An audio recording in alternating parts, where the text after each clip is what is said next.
Hi, everyone. My name is Kim, and I'm the founder and creator of Expat Mama. Through these interviews that are both the audio podcast and the new YouTube channel, we educate people by telling some pretty compelling stories. And this next one is no exception. Today, my guest is Robert Ramirez. He currently lives in Cancun, Mexico. Welcome, Robert. How are you doing today? Pretty good, pretty good. I'm doing all right. A lot of rainy days, but I'm doing okay out here. But it's so beautiful when it rains there. I don't like the rain. You don't like I personally don't like the rain. I've always believed in hot weather, but hey, you take the good with the bad. That's true. So I want to start out, where were you born? What's the beginning of your life? The beginning of my life is what I remember. And what I remember is when I was a little kid, I grew up in a place called Los Angeles, California, right near close to Disneyland. And when I grew up, that was my world. And my world was a place where I was a kid. So I enjoyed sports. I enjoyed being out and about. I was always the kid, active duty, active person, just being the kid always out on the streets. And when I was out on the streets, luckily I lived in a good neighborhood. Yeah. I was very fortunate that when I was 2 years old, my parents came to United States.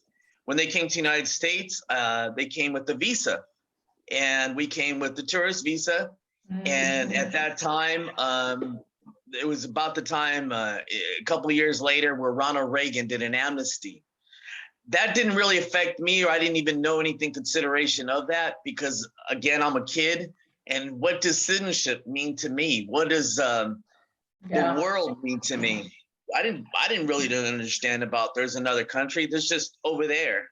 You know, they don't talk about how far it is or anything like that. To me, from here to school is my distance. That's all I knew.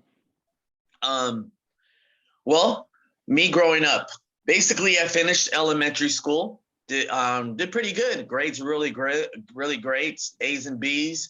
I grew up in a predominantly Spanish-speaking home, but I forced my parents to speak English because I was never home.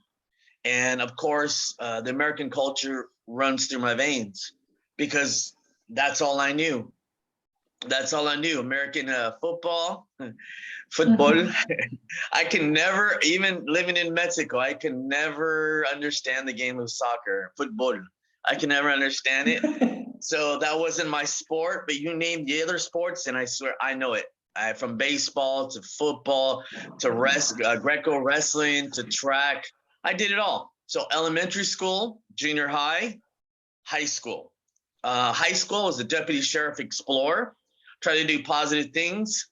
I knew because of my grades in high school that I was getting B's and C's. I wasn't the top kid, that I needed to do something in order to be able to go to college. And in order for me to go to college, I was the friend of friend president, the key club vice president. Oh, wow. I did a lot of like clubs and I did a lot of sports. So when I turned in my my application for college, my admissions paperwork, I wanted them to look at me like the roundabout kid, like the guy who basically like the all-American boy. Trying to, yeah, the all-American boy. Yeah, that's what it sounds like. Like the top athlete, the all-American, just awesome, you know. I just didn't want to give him any excuse to say no. Nice. That's all. I didn't want to give him any excuse to say no. I understand I wasn't the perfect, but aren't we all? You know, aren't we all? So what ends up happening was I ended up getting a Mexican-American accounting scholarship, and I got to Loyola Marymount University. At that time, when I'm at Loyola Marymount, I also was fortunate because I worked as a deputy sheriff explorer. I was fortunate enough to get a job as a community service officer for the city of Chino, California. When I was working in the city of Chino, California, one of the persons suggested that I join the Marines. And I was going to be like a Marine, like majority of Latino, like my fellow Latinos, we join. That's what we do. We join the Marines. I mean, I didn't think that, but later on in life, you see that. You see that Marines are a lot of Latinos. You see that the Army is a lot of whites and blacks, Caucasians and blacks. You see Navy, a lot of Filipinos. So the point being was I took a chance in growing up because I was 18, 19 years of age, about to hit 19. And it was Desert Storm time. It was the time of Desert Storm. And I thought, I'll do my duty and voluntary enlist. So what I did was I joined the U.S. Army active duty. When I joined the U.S. Army active duty, what they did was they allowed me to be a 95 Bravo. 95 Bravo is military police. When I joined, I knew something was wrong. I knew something was wrong because I was sent to Fort Jackson, South Carolina. Fort Jackson, South Carolina is an infantry basic training unit. Mm-hmm. I kept complaining to my congressman, trying to do congressional inquiries. And they told me my MOS was 82 Charlie, Field Artillery Surveyor. And I'm like, that's not what I signed up for. Well, as in time, you have to do what you got to do. You got to listen to your drill sergeants and just follow through. And I did. I completed my my basic training in South Carolina, and they sent me to Fort Sill, Oklahoma. Fort Sill, Oklahoma, that's an artillery unit. I wasn't happy. Again, I went to my congressman. Sounds like I'm a complainer, but hey, if you don't get what you were promised, I recommend anybody who joins or enlist in the military, fight for what you believe in, fight for your rights, because what ends up happening was they will take advantage. The military is a whole different lifestyle. When you think your life was perfect back on the block, back on the street, everything was great. Sure, you want to see the world, you want to have a new adventure, they can help you become a man. I understand that, but I still feel that they shouldn't take advantage of you. So what ends up happening was I went to my congressman and I got a congressional inquiry. The congressional inquiry allowed me to, once I arrived to my duty station, that the new first sergeant captain, the battery commander, he was the battery commander, the captain, to make a decision on what he's going to do with me. So once I got to, after Fort Sill, Oklahoma, completed my AIT, Advanced Individualized Training, what I ended up doing was I ended up arriving to the headquarters, 7th to the 8th Field Artillery Unit. Once I got there, I got to know, let's just say he's a very complex man, God bless him, because he's an African-American male, really dark, the darkest African-American male I ever met.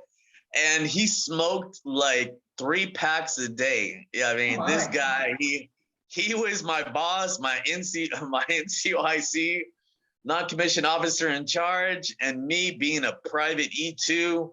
Well, shut up and do what I tell you. Okay. So he said, anybody for volunteers for Desert Storm? Anybody to clean up? Anybody to help out? Pick up some, just do some cleanup work. All right. Nobody raised their hands. My boss did. My boss is like, hey, and I'll take my driver with me. Okay. So when people say that they joined the military,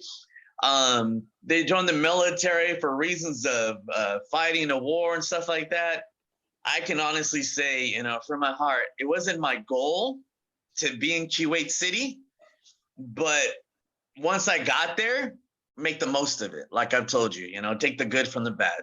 Mm-hmm. And what ends up happening was I get to Kuwait City, and yeah, like I told you, we're picking up dead bodies. Our job is to do search and recon the area, and it sounds like pretty humdrum kind of work.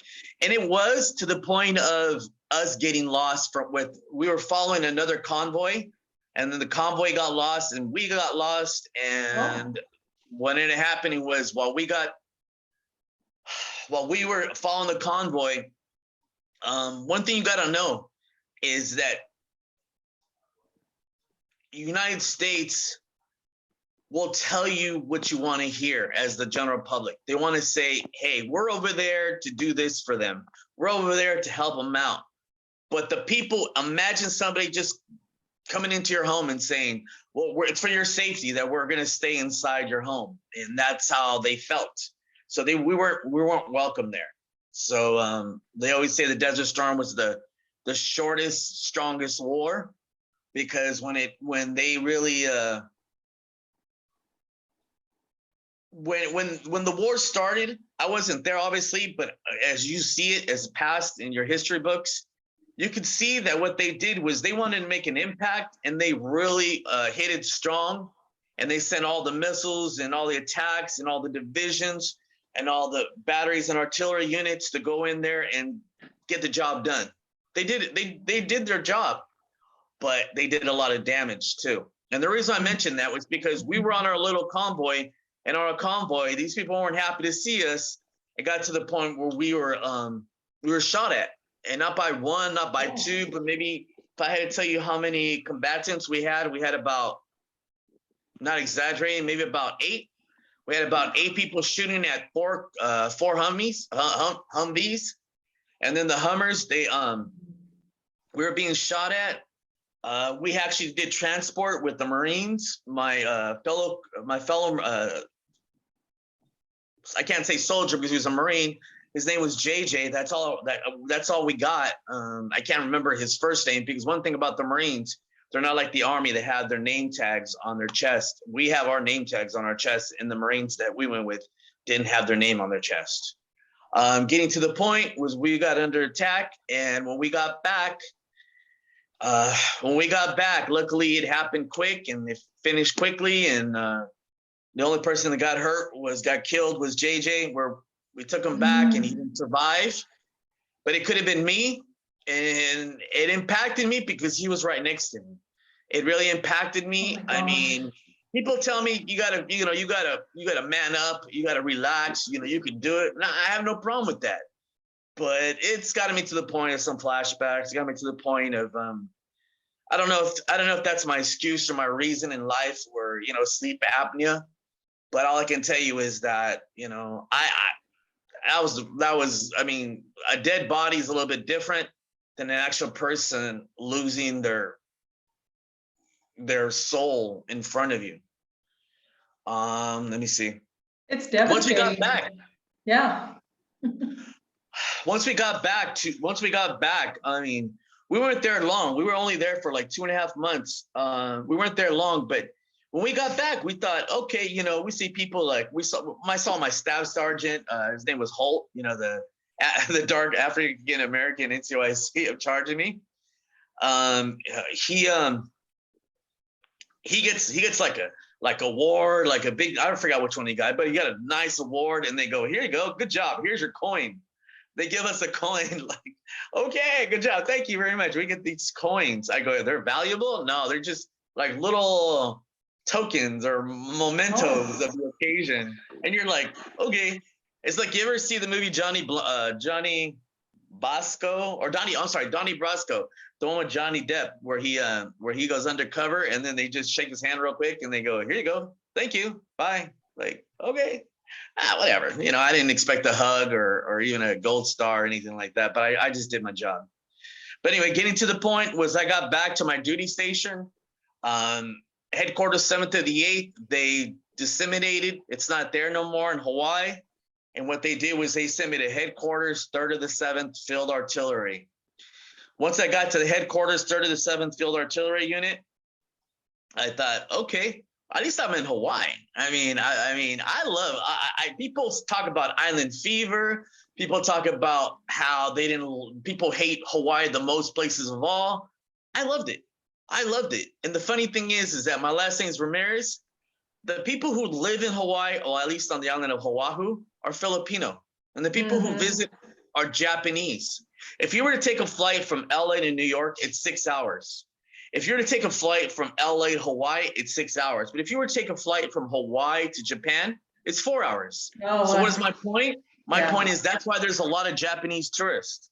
That's why the whole thing, I'm like, Pearl Harbor, that makes sense, But but getting to the point, my last name's Ramirez. They're like, oh, Ramirez, Filipino. Oh yeah, bro. Hell yeah, cuz. You speak the kind. Yeah, because a lot of Filipinos have Hispanic last names. Mhm. right? And I blended in. So my point Right. is, I love it. I loved Hawaii. I believe in one thing. If you're sad, if you're mad, if you're depressed, if you're suicidal, go to the beach. It will make you appreciate the world and go, you know what? I can make it another day. Um, all right. So nothing. Back in the military was I get in the military, do my job, do my duty, and they told me, and the first sergeant calls me and tells me, "Hey, stand at ease because stand at parade rest, and you're at ease." And he goes, "You know what? I'll make a deal with you. I understand you don't want to be here. I understand you felt like you got gypped. I'll tell you what, you can do on the job training in the 25th MP unit." I was like, okay. So I get over there and I thought, oh, what am I gonna do? They're gonna have me clean up? No, they said, you want to do the job? Cool, no problem. I have no problem with that. I got to meet Commander Johnson. He's a lieutenant colonel. I got to meet Lieutenant Colonel Johnson. He sent me to Fort DeRussy. And what is Fort DeRussy? I don't know if you've ever been to Hawaii. You ever been to Hawaii? No. One thing about Hawaii is this was back in the 90s, was Fort DeRussy was an actual park. And it was, you see, during the time of, what was it, World War II? I'm trying to remember my history. World War II with Pearl Harbor. What ended up happening was what they did was they took over Hawaii, and the military took over Hawaii. And what they did was they called it strategic military locations. Now it's called prime real estate. What ends up happening was Fort DeRussy is in Waikiki. And got it. And what happened was I'm like a security guard for a construction site. Oh. I'm a security guard for a construction site, but I'm on Waikiki. So my lunch break, I go on the beach, walk around my military uniform. You're in your element. Yeah, I got my first tattoo, typical barbed wire. I was all like, being one of the gang. All right, good. And then getting to the point was I'm hotel security, and this is construction site. We're talking about a small 20 bunk beds. And I'm like, okay, so I'm hotel security. And what ends up happening was that place ends up being the Halakoa Hotel. Halakoa Hotel is like, if you can just imagine one of the most beautifulest expensive hotels, that's it. But it's for military. And obviously the people who are there,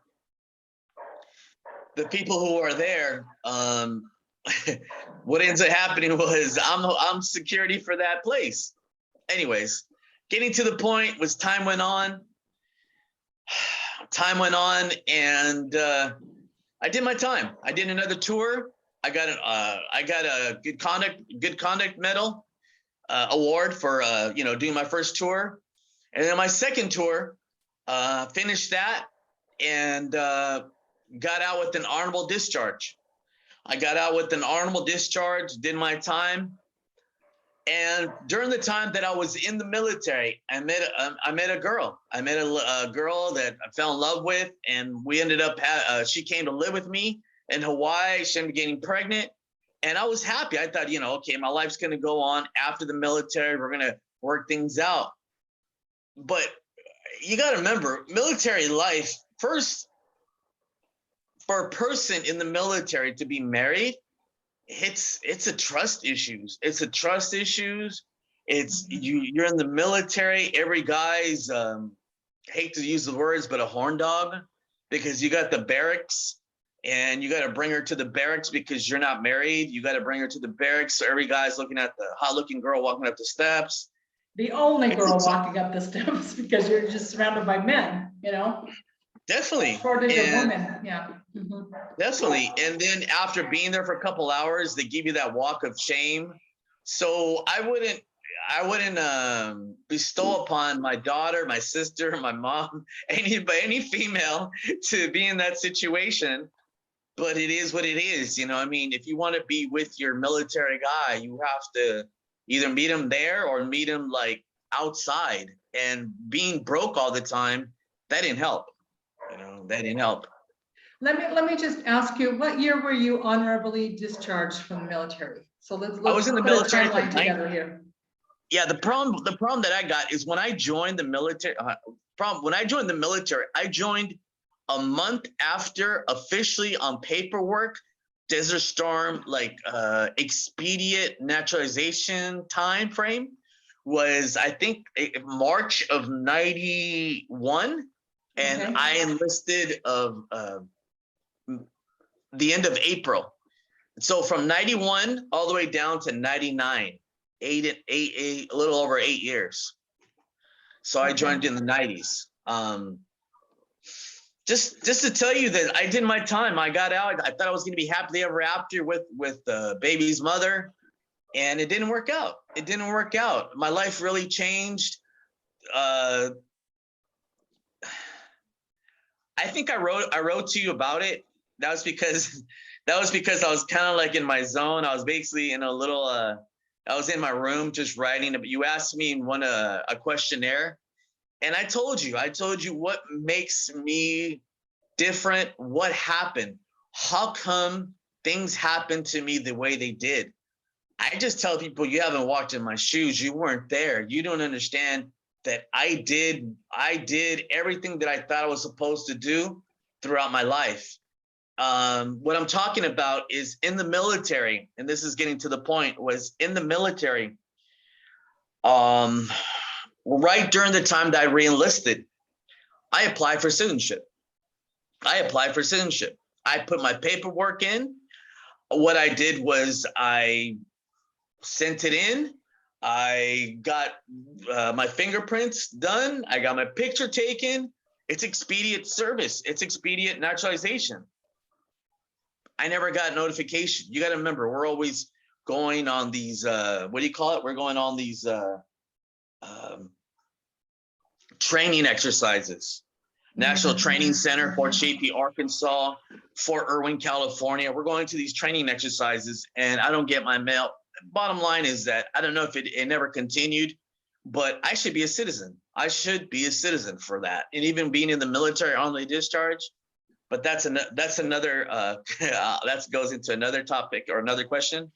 My life basically is, in a nutshell, was Los Angeles to Hawaii, and what can I tell you was that was my life. I can tell you personally, I don't like being the victim. I don't like to put the blame, because when I look in the mirror, when it comes down to my situation where I'm at today, it's my fault one way or another. Either, people always talk about, hey, I didn't do this. I wasn't the one who did it. Yeah, but you were associated in somehow, some way.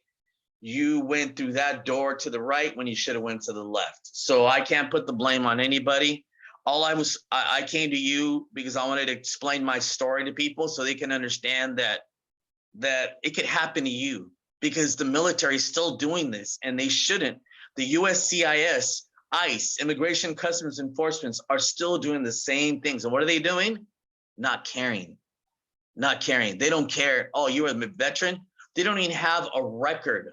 They don't even have a record of veterans being deported. They can't. If you can't go to them and say, hey, how many veterans were deported? Well, I don't know. We just deport people. That's all we do. And the problem is that when they do that, why is it that right now, and I know we're getting into the underneath the topic of deportation, I'm a deported veteran.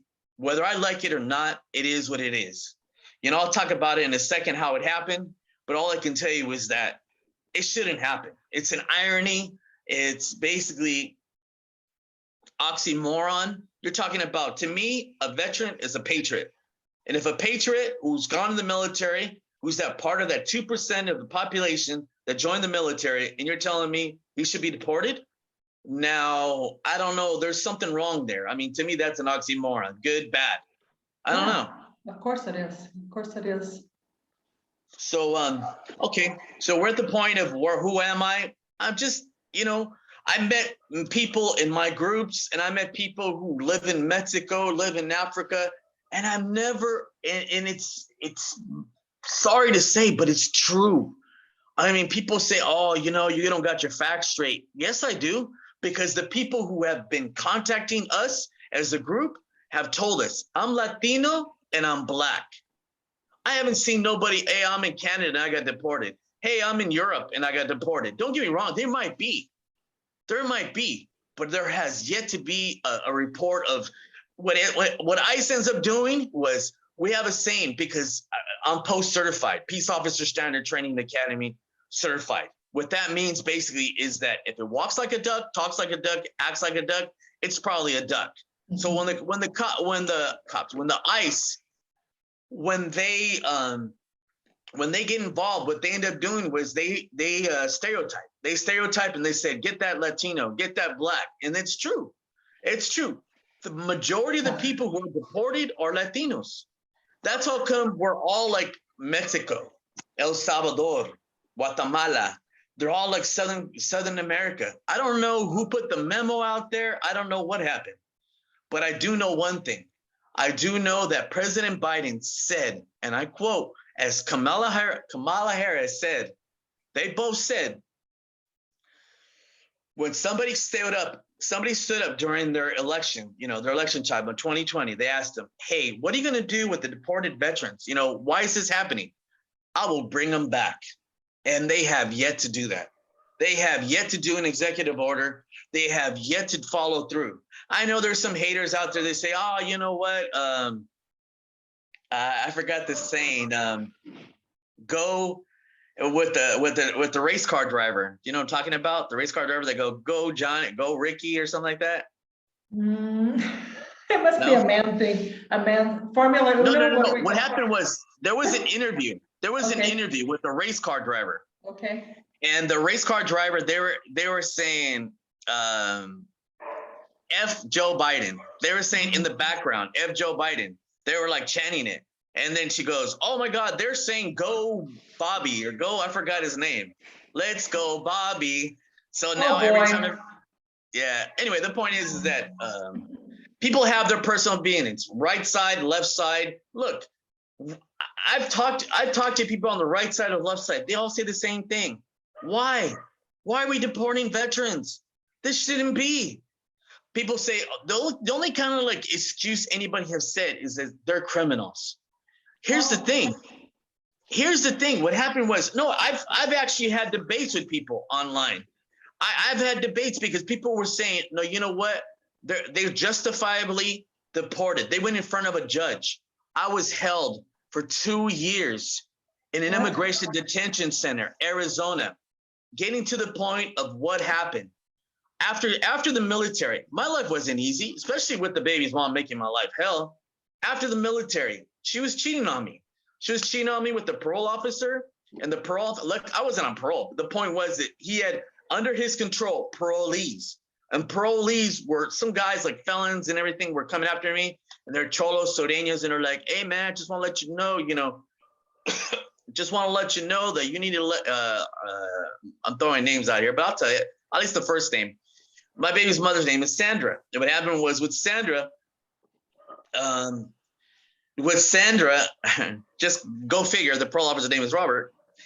But what Sandra did was he would tell me, these felons, and come up to me and say, leave Sandra alone, leave your daughter alone, get out of their life, threaten me. I would come back from more, I was working at the post office for 11 years. Career employee, full time. And I'm working there, and I'll come back and my tires are slashed because I parked them outside. Oh. Go figure. There's a lot of stuff that happened where basically people tell me, well, how did you get misdemeanors? Well, I only got 3, and the misdemeanors that I got was stuff that you go, no way, you got deported for that? Harassing, annoying phone calls, assault, and then the other one, that one, I'm not gonna make an excuse. I took a deal because when I was on a baseball team, I was the coach, and I ended up just taking took one for the team, even though it wasn't me, but I was there associated, like I told you, for petty theft. So those are my 3 charges. And that's it. I mean, I'm confessing them to you, but the thing is that I'm not telling people to feel sorry for me or tell me help, kick them out of the country. Maybe I deserve it. Maybe I deserve for those 3 misdemeanors. But all I can tell you is that it's not right, because I did my time. I paid my fees. I did my work project. I did everything that was required of me, probation. I did all the classes, everything I had to do. I did everything I was supposed to do. Time went on, years went on. Like, we're talking about that happened, let's see, got out 2000 or 99, 2000. That happened like in 2001, 2002. Probation 3 years, 2005. We're talking about 2010, 5 years later. 2010, after working at the post office for 11 years, I go apply for citizenship. I should be in the clear. I apply for citizenship.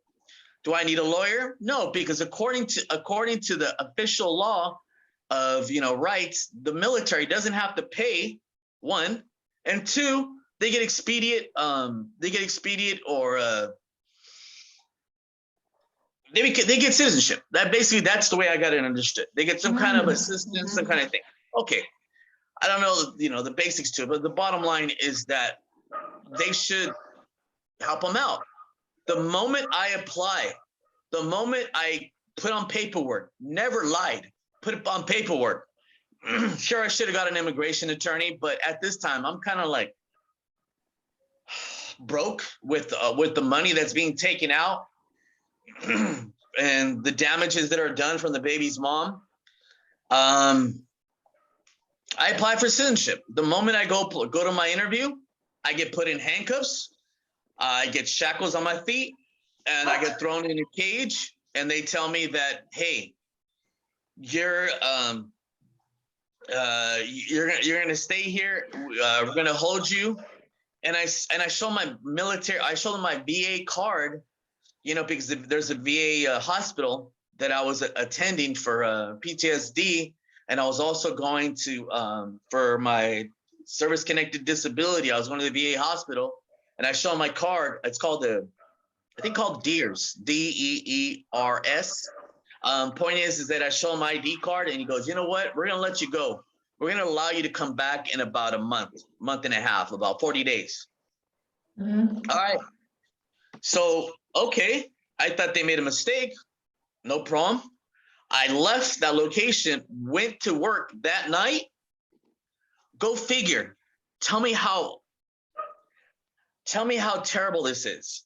What I do on my personal life should not affect my work. My work. If I'm dating this person or doing whatever, that's my personal life. What ends up happening was immigration called my job. What I'm saying is that ICE contacted the postal inspectors. Postal inspectors called my supervisor. My supervisor said, you're suspended with pay. And I'm like, why? What's going on? And then I'm part of a union. The mail handlers at the time, I was working as a mail handler, the mail handlers union. And the mail handlers union said, you know what? We never had a case like this. You know what? Don't know what we're going to do. Let us see what we can do for you. And I go, I better. I've been paying fees for the past 11 years. And it got to the point where I applied a Merit Citizens Protection Board. I applied an EEOC, Equal Employment Opportunity Commission. But guess what? That takes time. And what ends up happening was, and I don't have a lawyer, remember. So what ends up happening was I get out, so I'm not working, but I'm getting paid. So great, I got free time. So I'm like investigating, go talk attorneys. They were like, hey, I don't know what you should do. I recommend you prepare. People are giving me different advices. I went to every place that I thought can help me. I went to the Veterans Affairs. I went to the Veterans, all these American Legion, all these people who said that, work for veterans. And when I tell them this is my situation, they're like, well, we can't help you. And it's sad because I think if there's no glory, they don't go for it. They don't try. You know what I mean? If there's no rainbow or there's no treasure at the end of the rainbow, they're not going to do anything. I don't know. Point is that for 40 days, and my girlfriend, this girlfriend I was dating, she was scared for me. She was scared for me. And it got to the point where she was scared about a relationship. And it got to the point where, you know what? We were thinking about getting married. Let's do it. Let's do it. Let's get married. She's a citizen. Let's get married. To help her out, I made a deal with her. I said, let's go to Nevada, but let's go to Lake Tahoe. There's a South Lake Tahoe and a North Lake Tahoe. So we get to North Lake Tahoe and we get married. And I thought that was it. I went to my interview. Oh, before my interview, talk about scary situation. I'm never home because I'm always busy, but my neighbors would say, hey, the police showed up. And I said, police? And they said, no, I don't know. It said ICE. Oh. Why is ICE looking for me? And what they told me was, I went to an immigration attorney. If I were you, I would go home at night, like late night, and leave early, because these guys are, if you can, don't sleep there. ICE is trying to take you now, not the 40 days. They're trying to take you now. They're not giving you mercy. They're just like, forget it. Let's take them in. You got to remember, I guess they get like promotion, or they get kudo points, or they get bonuses or commission. I don't know how it works. All I can tell you is that these guys were on a hunt for me. And it's sad because you got to remember, you're talking to a guy who's actually educated. The problem with the immigration system is they abuse, they take advantage. You know, think about it. Like, you and I would know basic law from hearing other people. You know, we would hear about Roe versus Wade. An immigrant, they don't know about stuff like that. Right. You get a guy like me, and they're like, I was the worst detainee for the immigration detention center. I actually knew the law because I studied paralegal at McGeorge School of Law. Getting to the point was, I showed up those 40 days. Once I showed up to the 40 days, I was in a suit, ready to be in front of that judge. Glad to see you. Glad to see you. And the next thing you know, I don't want to break the law, so glad to see you. And there I was, presented myself. I said, this is my wife, had my marriage certificate, had my paperwork, was ready to go. And then they said, oh, yeah, you're not going to see a judge right now. Oh, no. We're going to send you. We're going to, like, you ever see the movie Con Air? That's how it was. In the movie Con Air? No. Well, in the movie Con Air, let me tell you, what they do is they shackle you. They shackle you on your feet and your hands, and good luck. You got to use the restroom. In there on your pants. They don't care what happened with. I mean, they're saying that no, they do help you. No, it's like the movie Con Air. They're like, they don't care. And what they do is they send you to a holding facility, and then the holding facility, you see people who are like illegals. Like, you can actually, people who don't speak English, people like the true, how do you say it? Immigrant, the true immigrant, just got here. FOB, straight off, FOB, fresh out the boat. My whole thing is that I was with everybody. I was treated the same, and that's fine. Don't get me wrong. I don't think I should get special treatment. But however, you got to remember one thing. Once I got to the detention facility, oh no. You would think that they would put, just trying to cross the border, don't have any criminal history, they would put them different than the guys who've been to like Folsom Prison, the Penn Federal Prison. No, they put them all together. They don't care. And that's bad because these guys have illegal guns, illegal weapons. These guys have stuff like that. And you're talking to a guy who basically, you don't think I got bullied? I'm not a tall guy. I'm not a big guy. And these guys try bullying me to do their paperwork. They try doing what they can, and they gang up because there's so many of them. There's a certain gang. There's a certain gang. I'll say it, Sureños. And what happens? And the crazy thing is that they run the immigration because there's a lot of them getting deported. And guess who? There's a company called CCA. CCA is a prison, private prison. Guess who funds CCA? Think of all the top companies, Walmart, Amazon, all the big top companies, they support them. They really do. Take a look at the numbers. Like I saw a Netflix special about how CCA works. And I was like, wow, like that's why. You got to remember, in time, when I worked in the telemarketing call centers, guess who runs the places? Deported people. Guess who actually answers the calls? They're deported people. Anyways, getting to the point was I was sent to Arizona, to the desert. And guess what? My mom didn't know. My family didn't know. I thought I was just gonna go see a judge. The judge the judge was gonna say, "All right, well, we forgive you and we forgive you and behave and come back." No, they held me. I saw my first time I saw a judge was 4 months later. I did not have a lawyer. But I was smart enough to go to FOIA. I told family and friends that I did contact, please don't send me money. I'd rather be indigent in that place. So I can tell them that they're violating my rights, because I was, like I said, the worst detainee, to the point of I wrote like 15 letters a day. Nobody answered me. Nobody answered me. We're talking about Governor Schwarzenegger. We're talking about during the time of Obama. Don't get me wrong. Obama may be, charismatic and the whole thing. But one thing about it was he would always have, if you type in right now in Google, Deporter in Chief, yeah, you will see his title as Deporter in Chief. He deported more people than than other presidents. Look, I'm kind of making this long and I apologize, but I want you guys to understand or feel me that I was held for 2 years in a detention location where they call it nicely detention, when it's a prison, where you can't leave, you can't go out of your cell, you're let go out in the day room for maybe about 3 hours a day, watch TV, and you're in prison. And you're like, wait a minute, what crime did I commit?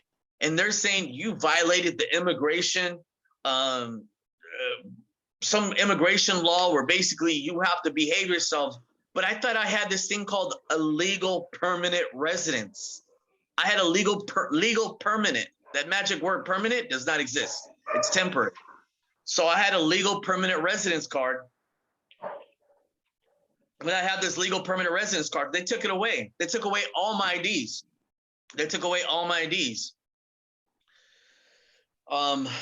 Okay, getting out. When I was, I made a mistake. And the reason why I made a mistake was I didn't have a lawyer. And the reason why I made that mistake was because I'm fighting for my rights. Look, if somebody's going to spit in my face, I'm not going to just, let that be. Mm-hmm. So what I did was I went ahead and wrote to in San Francisco, there's a place called the Commission on Judicial Performance. In my records for immigration, the judge said, don't think, this is my first hearing, don't think just because you're a veteran that you're going to get special treatment in my courtroom.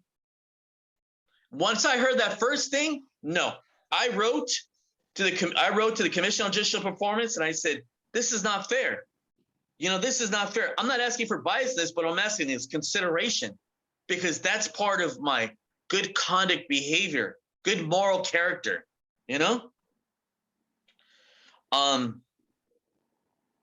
That's it. I was held for 2 years, and then they just said, here you go, dropped me off in Nogales, Mexico, and they said, don't come back. If you come back to United States, we're gonna arrest you and put you in prison for 10 years. There's people who came across the border. I got dropped off in Nogales, went to family in Guadalajara. We have a saying in Spanish, for all the guys who speak Spanish. Después de 3 días, pues ya hueles. Like, basically, after 3 days, you start smelling in people's houses. Yeah. And the thing is that that's just it. Was I felt like a burden, and I was depressed. Nobody wanted to help me. I was during the detention center. At the detention center, the only person that wrote back to me, I'm talking about, I wrote to Mark Sanchez when he was with a quarterback. I thought I can get a hold of all the Latino celebrities. Nobody wrote back to me. The only person that did was John McCain. And I thought, oh, that guy's, oh, cool. I got a good letter. Okay, good. I open it and he says, I'm sorry, but because of judicial and executive, separation, I can't do nothing for you. That's it. That was his excuse, because it's judicial and executive. You can't do a congressional inquiry, Mr. McCain? Yeah, okay. So anyways, Mexico has not been easy. Mexico has not been easy for me. Why? Because you got to remember, we only make, you got to remember 20 pesos for every dollar. So when I used to make $3,000, $4,000 every 2 weeks at the post office, and that was good pay, really good pay, especially, being there 11 years, you get good pay. You come over here and you get 3,000, 4,000 pesos, and you get that every 2 weeks. What does that mean? $200. So what does that mean? $400 a month. You can't live on that. Yeah, and we're talking about first finding a job. I think we kind of touched the topic. It's not easy because when you speak English, cuando yo hablo español, lo hablo como mocho pocho, no lo hablo bien. What that means is basically I can't speak Spanish well. And people look at me and make fun of me. And you know what? That's how I spoke Spanglish in Los Angeles, that's how we did it. I te guacho, that's how we spoke. And it's my fault. I just never thought I had to learn the language to the point of, to a certain level of education. And because it got to the point where it's got hard to get a job. What I want the listeners to know, or the people actually taking the time to hear me, is this is not right. This is not right. I know other deported veterans who are begging for, like, please go to PayPal, please go to, send me money and all this stuff like that. Yeah, things like that. The thing is that I don't want to do that. I never have done that. And to this moment, I don't. If you want to contact me, I'm more than happy to contact you back. The best way to get a hold of me is Ramirez, with the Z, Ramirez, Robert at hotmail.com. So Ramirez Robert at hotmail.com. If you can get a hold of me, I greatly appreciate it. I'm just trying to survive. I'm in Cancun. I know there's a support house in Tijuana. I know there's a support house in Juarez. Those guys get more attention because they're right next to the border. So obviously San Diego goes to Tijuana. Arizona, people like, Phoenix, and people right next to the border, they go to like Juarez, and they're more access to the news of United States. Guys like me on the East Coast, what do we get? I mean, we got to survive. We got to do what we got to do in order to make it out here. It's sad to say, I was watching a documentary. There's a guy who gets a lot of public attention. His name is Hector Barajas. And what happened was Hector Barajas gets a lot of attention. What he ended up doing is he got a pardon, and then he got citizenship. I'm happy for him. Don't get me wrong. I'm really happy for him. The conflict with him in my situation and others is that he had a felony. And when you have an actual felony, what that means is that you're permanently banned from coming back to the United States. I have a 10-year ban, which supposedly is going to finish next year, but there's no way. And you were never a felon. I'm an aggravated. Everybody who got deported is an aggravated felon. It doesn't matter if you have a misdemeanors or not. They just label you as that. Okay. If you Google, is jaywalking a deportable crime? You know what it says? It says any crime is a deportable crime. You know why it says that? This is why it says that. It says that because the judge the judge is supposed to take the totality of the case. But the thing is that what I did was, if the judge took the totality of my case, then what I did was I went to FOIA. My mom had paperwork. I'm not kidding you. I think I have the Guinness Book of World Records, biggest immigration, 4 volumes, that big or even bigger of my immigration paperwork. You know, Yeah. if Guinness Book of World Records listen to me, I hope they look into it and see if I can win. But the point is that I have the biggest immigration case, and the reason why, it's not because of my cases, it's because I was showing them the totality of a person that I am. I showed them that, hey, when I was salutatorian, when I was at the Sheriff Academy, the Deputy Sheriff Academy. My point is that I have volumes of paperwork from perfect attendance to kindergarten. My mom kept a lot of my paperwork. FOIA, FBI records. I put everything positive in there. So when they go in, they go, "I'm sorry, sir, but you're what do you call it? Crimes of moral turpitude." They're called CMTs, crimes of moral turpitude. Your crimes are immoral to us. And it's like, wait a minute. If my crimes are immoral, what about all this good stuff?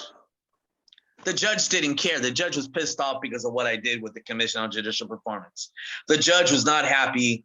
The judge only has a limit of people that mine was happened to be a female, and my prosecutor happened to be female. My point is that what happened was the sad truth about it was I was already guilty before I was innocent. And it's sad to say. How's my life been in Mexico? Not easy, because you got to remember too, when I went to apply, we don't get the benefits. We don't get benefits like we did in the United States, to the point of going to the VA hospital. Everything that a veteran can get entitled to, even going to school, we don't get those kind of, like, I applied for this thing called VRAP, Veterans Retraining Assistance Program. I got a letter that says you're approved.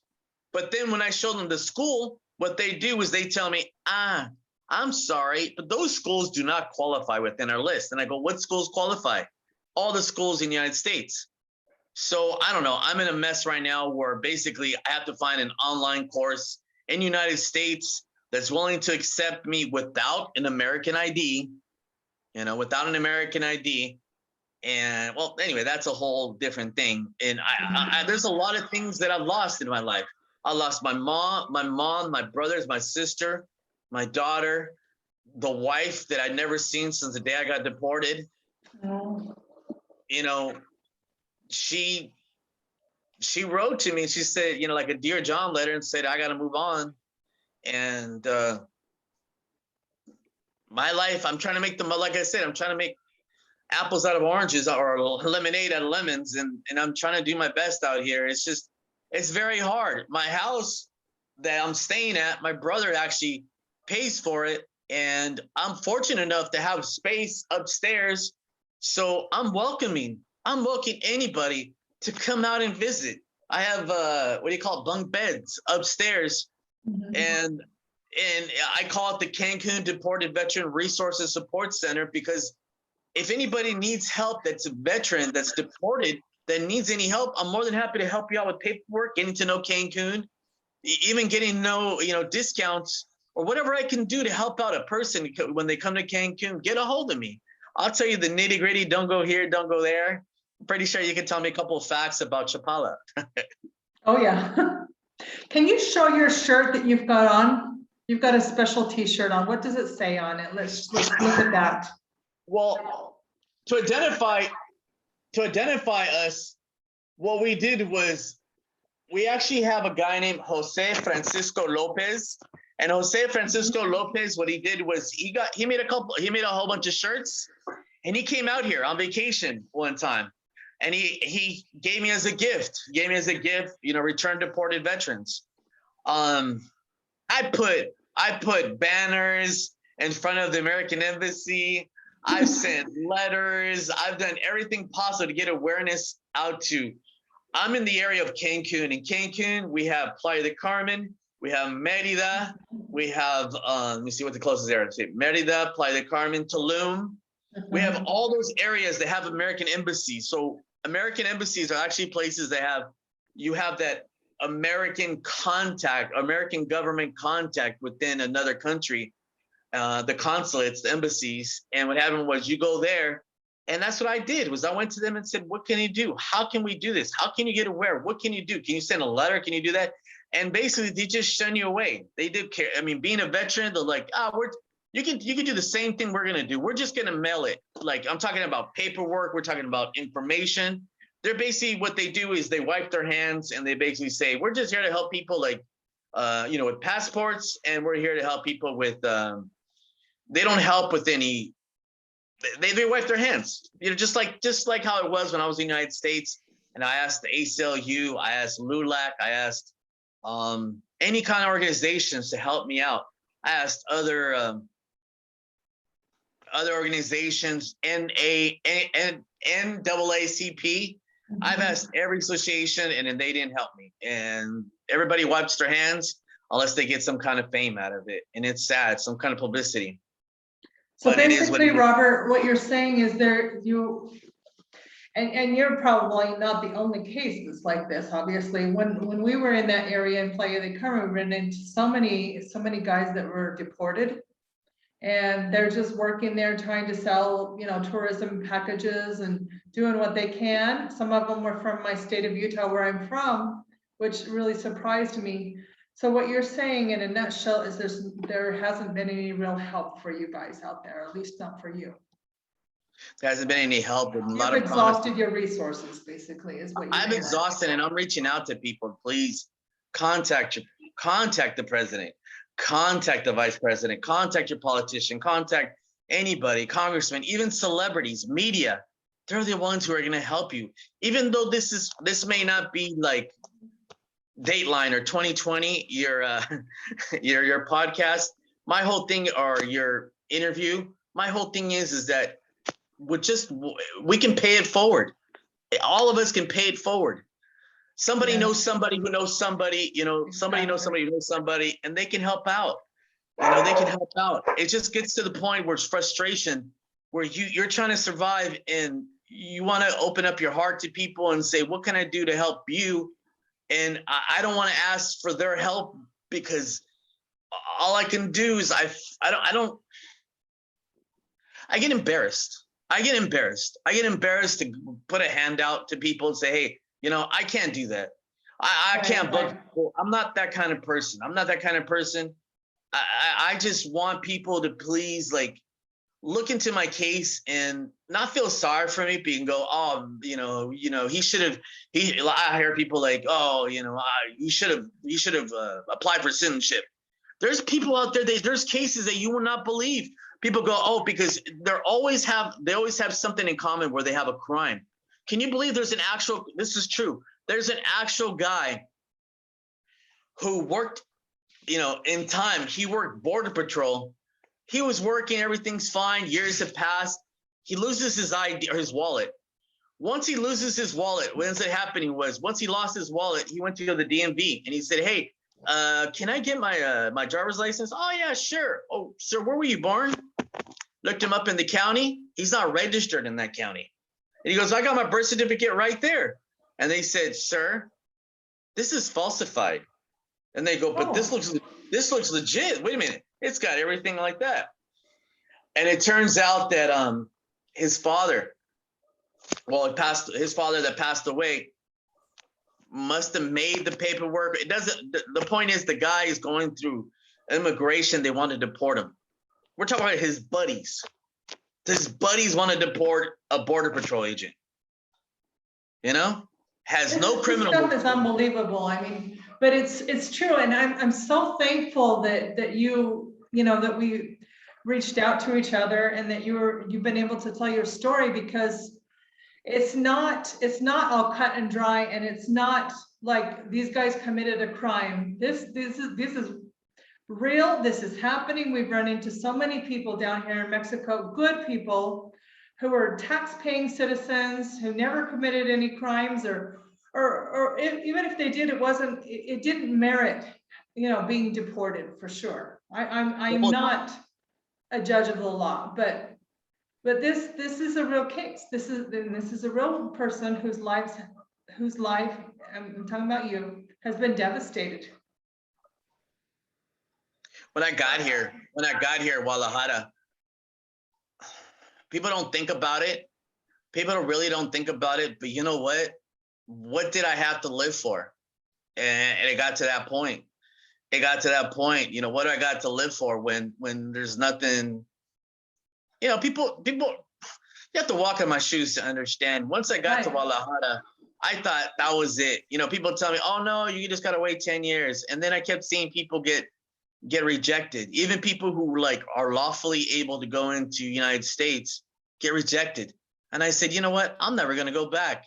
And Mexico to me was just basically, you got to find the beauty. You got to look for the beauty.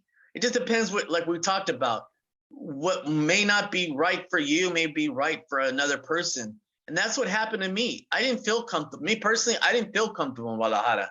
I didn't feel comfortable in Mexico City. I call center to call center, every call center, they purposely they're all people who work there, 90% are deported people. So the big companies are really gaining, and for them it's like a positive thing that people are getting deported. And it gets to the point where you feel like, wow, when is this going to end? When am I gonna? Can I leave this place? Mexico was, from everything from the top companies, like I told you, Amazon, Comcast, American Express, just all the call centers, and they're like, get out the phone, get out the phone. Some cholos are like, come on, get off the phone. And you're just like, God, my life is hell. I can't live here. And you think, oh no, you know what? You speak English, you're bilingual. It doesn't work that way. No, it doesn't work that way. No, and it got to the point was I had to take a break, because if not, I would have gave up. I would have gave up on life. I would have gave up on, and the worst person that I would have hurt, the worst person that I'd never want to hurt, and I thank God she's still around, is my mom. You know, as my mom. You know, she's the one that kind of like makes me want to wake up the next day, because I'm telling you, it's not the same. It's not the same when you're used to waking up and having your own house, having your own car, having your own money, and you know, working good, and fruits of your labor to the point of you're getting actually, you know, like government jobs and doing good, not to the point where you're like, hey, can I wash your dishes? Yeah. Why do I got a bachelor's? Here's the bottom line. You didn't choose to come here. I did. Okay. But you were prepared, probably. You were prepared. You said, I'm going to go there, and I got this, and I got this, and I have to do this, and I have like a checklist. Mine was. I had a choice, and you didn't. Okay. So the choice was made for you. Right. Unfairly made for you. Yep. But back to the we're gonna get this. We're gonna spread the information out, and get the word out, and hopefully it's gonna reach the right people. We're gonna pray for that and disseminate this video out there. And this is the reality of people's lives, what's going on. And I appreciate you so much for coming on. I really do.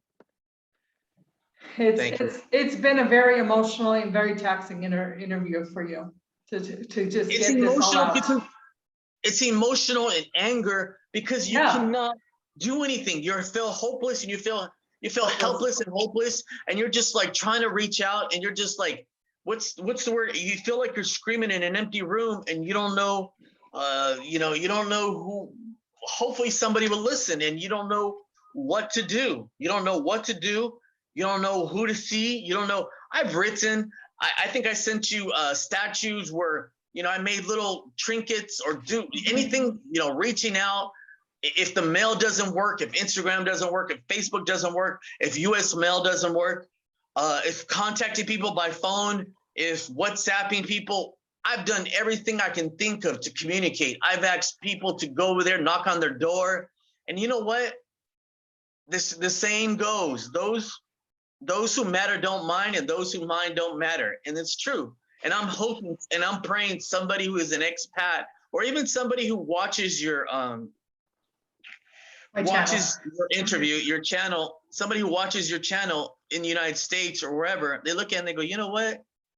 Let's look into his case. Let's look into this topic of deported veterans. Why is this happening? what can we do to stop it? What can we do to actually find out who is a veteran when they get deported? Because ICE don't care.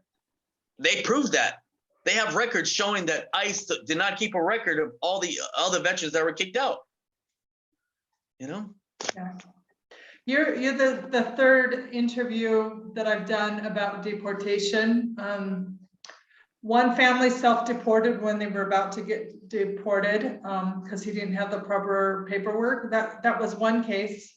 So he didn't go through all of everything that you went through. Another one was you know, just trying to work. He'd been raised his whole life in Texas. All of a sudden his girlfriend sees him being taken away, and it's just like you told me.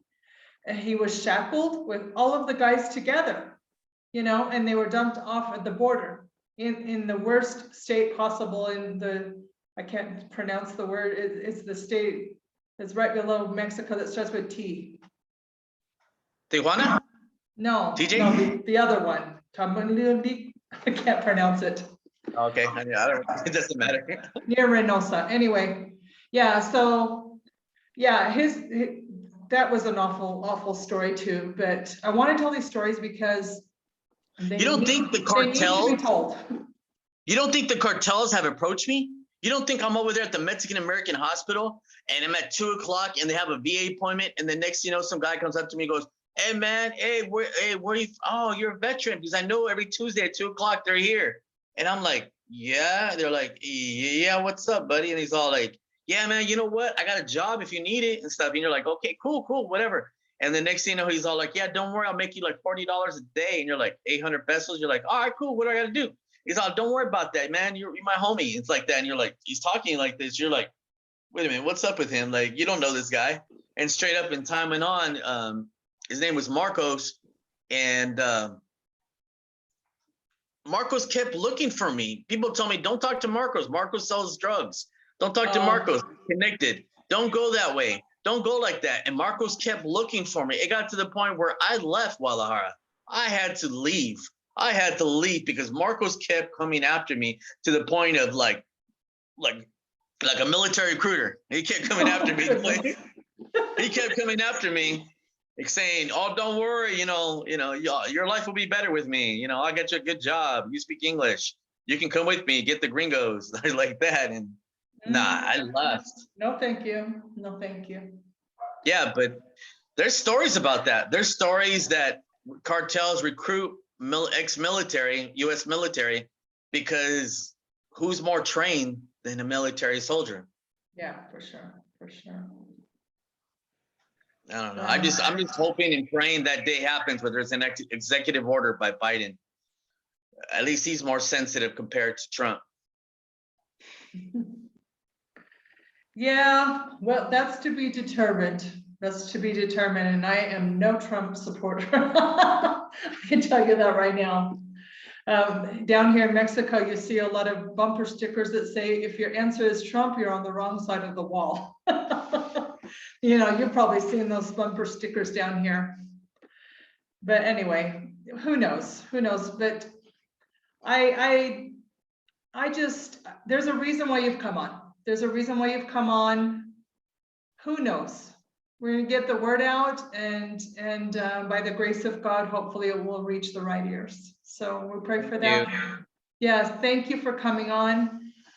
Just on a side note, I want to, those that have listened today, we invite you to subscribe. We have a lot of compelling interviews that are both in English and Spanish for you. So we'd like you to go ahead and do that. Robert, thank you so much for coming on today. Your story has been so powerful. Thank you. Thank you so much. And we're going to be very much in touch. Thank you very much. Thank you. Have a good night. Bye-bye.